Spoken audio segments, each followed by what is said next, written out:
Hi, my name is Kaylee, and today I'll be talking about the most important methods of preventing every college student's worst nightmare, burnout. A 2024 study revealed that 80% of college students reported struggling emotionally, while 58% dealt with the effects of burnout. So, as a college student and toddler mom myself, I've had my fair share of burnout.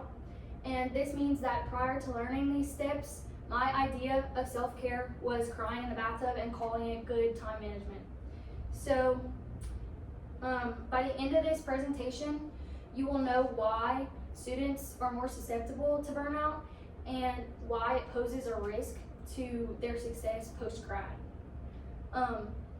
So 3 points that I'm going to touch on are the causes of burnout, its long-term effects, and how we can control it before it controls us.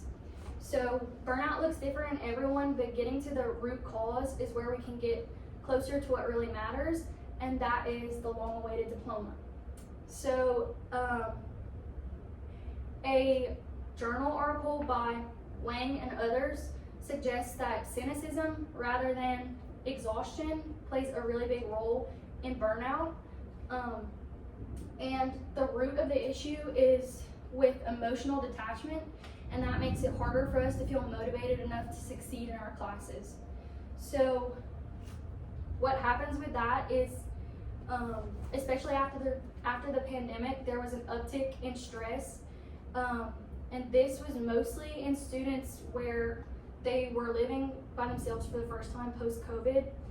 Other external factors that feed into this are social media, living expenses, social engagement after COVID, things like that.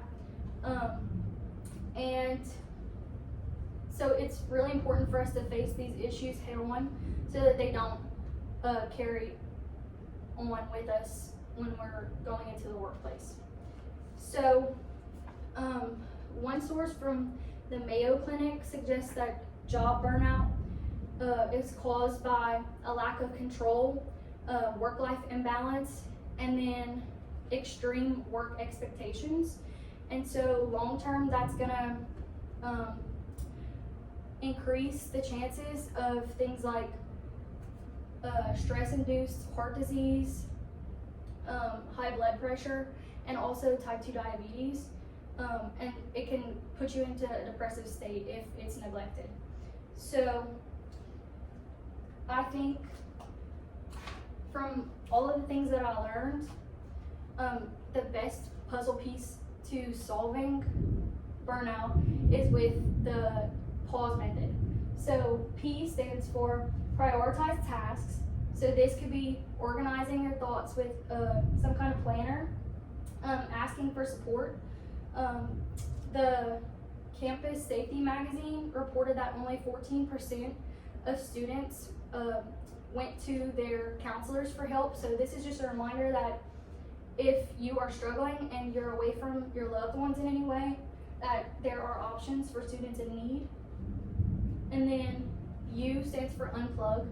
So this is unplugging from any kind of social media, things like that, that are going to heighten your stress, and starting to choose an activity that can calm the mind.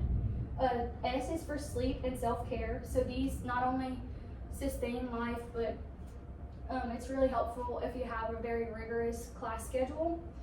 And energize with food and water. This is going to improve your focus and your creativity. So after going over all of these points, I hope it can reframe your mind to know that self-care is not just vital for preventing burnout, and it's not just a practice of vanity. So I hope that after today you can understand that these methods all help. So just to recap, the 3 things that we talked about today were the causes of burnout, its long-term effects, and then how we can get over that hump and eventually be ready for the work industry. Thank you.